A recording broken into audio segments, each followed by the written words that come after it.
আমি যেটা আগে বলেছি, তারা খুনের পরে গোসল করে ওখানে বসে খেজুর খায়, ওখানে বসে ইয়াবা খায়। তারপরে যখন দুপুরের দিকে ফাঁকা হয়ে যায়, পাশের বিল্ডিংয়ে ছাদ দিয়ে লাফ দিয়ে বসে তারা চলে যায়। এর আগে ওরা ওখানে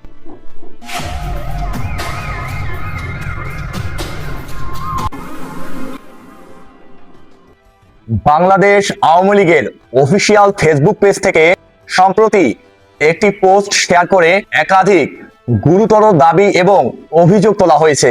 রংপুরের এক শিক্ষক পরিবার হত্যাকাণ্ড এবং তার পরবর্তী আইন শৃঙ্খলা বাহিনীর তদন্ত প্রক্রিয়াকে কেন্দ্র করে তৈরি হয়েছে নতুন করে সামাজিক এবং রাজনৈতিক আলোচনা।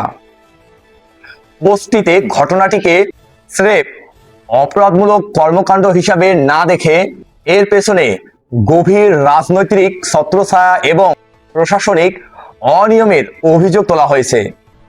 আওয়ামী লীগের এই পোস্টে দাবি করা হয়েছে, রংপুরে এক শিক্ষক পরিবারকে হত্যার নেপথ্যে ছিল চাঁদা দাবির ঘটনা। তাদের অভিযোগ, মূল অপরাধীদের আড়াল করতে অত্যন্ত তড়িঘড়ি করে মাদকসেবীদের কাণ্ড হিসাবে একটি সাধারণ বা পুরনো গল্প সাজানোর চেষ্টা করা হয়েছে। পোস্টটিতে আরো উল্লেখ করা হয়েছে যে বিচার ব্যবস্থা এবং প্রশাসন যখন রাজনৈতিক প্রভাবে পরিচালিত হয়, তখন সাধারণ মানুষের নিরাপত্তা হুমকিতে পড়ে।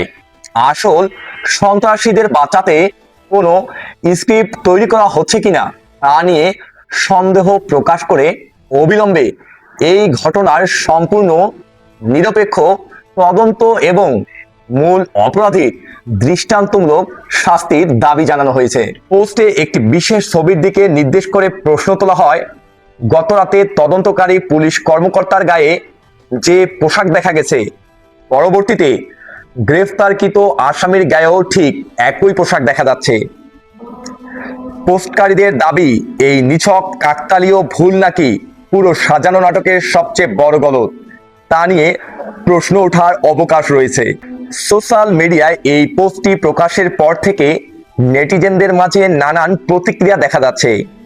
একদিকে ডিজিটাল মাধ্যমে ছড়িয়ে পড়া এসব ছবি ও পোশাকের মিল নিয়ে সাধারণ মানুষের একাংশের মনে সন্দেহ দানা বাঁধছে।